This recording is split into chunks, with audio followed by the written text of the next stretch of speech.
샬롬, 잘살롬. 자, 여러분, 재림의 때를 알 수 있을까요? 재림은 다시 오신다 하는 뜻인데 헬라어로는 파루시아라고 하고 신약 성경에 300회 이상 나옵니다. 예수님이 이처럼 재림하시면 세상은 끝나게 되는데 그때 심판이 있게 돼요. 그 심판을 통해 상 받을 자와 형벌 받을 자가 나뉘게 되죠. 데살로니가 후서 1장 7절 8절 주 예수께서 자기의 능력의 천사들과 함께 하늘로부터 불꽃 가운데에 나타나실 때에 하나님을 모르는 자들과 우리 주 예수의 복음에 복종하지 않는 자들에게 형벌을 내리시리니, 예수님의 재림은 하나님이 내려오시는 것이고 오셔서 심판하시는 겁니다. 그런데 성경에 하나님이 심판을 위해 내려오시는 첫 번째 사건이 있었어요. 이것은 실제 사건이었을 뿐만 아니라 마지막 날에 있게 될 재림과 심판을 말해주는 비유적인 사건이라고 할 수 있습니다. 바로 바벨탑 사건이죠. 물론 그 전에 대홍수 심판이 있었지만 하나님이 내려오셨다는 말은 없어요. 그때는 개별적인 인간의 범죄에 대한 심판이었다면 바벨탑 사건은 전체 인간의 조직적이고 시스템적인 반역에 대한 심판입니다. 그래서 종말을 예표하는 거예요. 반역은 딴 게 아니에요. 하나님 없이 사는 삶이 반역이잖아요. 근데 이 반역은 일반적인 반역도 있지만 종말론적인 반역도 있다는 겁니다. 일반적인 반역은 그냥 개별적인 범죄를 말합니다.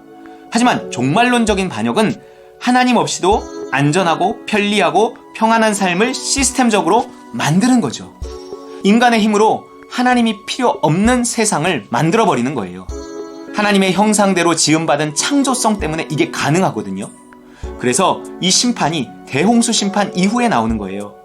개인의 범죄에 대한 심판을 넘어 인간이 만든 시스템에 대한 종말론적인 심판이라는 거죠. 바벨탑 이야기를 보면 하나님이 강림하셨다는 말이 2번이나 나와요. 창세기 11장 5절과 7절 여호와께서 사람들이 건설하는 그 성읍과 탑을 보려고 내려오셨더라.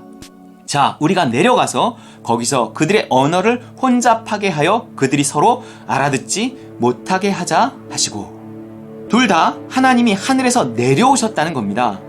이 땅에서 이런 일이 벌어지면 하나님이 심판을 위해 내려오신다는 거예요. 즉 재림하신다는 겁니다. 도대체 어떤 일이길래 하나님이 하늘에서 직접 내려오셨을까요? 무엇이 하나님으로 하여금 야, 이제 안 되겠다, 그냥 끝내야겠네 라고 생각하시게 하는 걸까요? 4절에 이런 말이 나옵니다. 또 말하되 자, 성읍과 탑을 건설하여. 성읍과 탑을 건설하자는 것이었어요. 여러분, 성읍과 탑을 건설하면 하나님이 진노하시고 심판하십니다. 우리는 그냥 바벨탑이라고만 알고 있는데 정확히는 성읍과 탑입니다. 그럼 이 성읍과 탑은 대체 뭘 건설하려고 했다는 걸까요? 8절에 나와요. 여호와께서 거기서 그들을 온 지면에 흩으셨으므로 그들이 그 도시를 건설하기를 그쳤더라. 여러분, 도시예요. 그들은 도시를 건설하려고 했던 겁니다.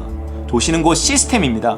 교통 시스템, 상하수도 시스템, 교육 시스템, 범죄 감시 시스템 등등 모든 시스템의 총화가 도시예요. 이런 도시를 건설하면 하나님이 강림하셔서 심판하십니다. 인류의 역사가 마지막을 고하게 될 때는 다름 아닌 세계가 도시화될 때입니다. 나라 전체가 도시화되긴 어렵겠죠. 하지만 나라마다 도시를 확장하고 도시에 모여 살 때, 그 도시의 시스템에 지배받을 때, 그때가 세계의 종말의 때입니다. 지금이 그래요. 전국을 균형 발전시킨다고는 하지만 쉽지 않아요. 어느 나라나 결국 도시가 발전하는 겁니다. 도시에 온갖 편의시설을 갖춰놓고 사람들을 도시로 모읍니다. 국가도 사실은 도시 인구를 분산시킨다고는 하지만 실제는 신도시 같은 걸 만들어서 도시를 늘리고 사람들을 도시로 모아요. 왜죠? 그래야 통제가 쉽거든요. 그래야 세금을 걷기도 쉬워요. 저기 산속에 흩어져 산다고 생각해 보세요. 세금을 어떻게 거두고 그들을 어떻게 통제합니까? 쉽지 않아요. 자, 그럼 당시 사람들은 왜 도시를 건설하려고 했을까요? 그 목적이 나오는데 창세기 11장 4절 또 말하되 자, 성읍과 탑을 건설하여 그 탑 꼭대기를 하늘에 닿게 하여 우리 이름을 내고 온 지면에 흩어짐을 면하자 하였더니, 도시는요, 그 도시를 건설한 자들의 이름이 있습니다.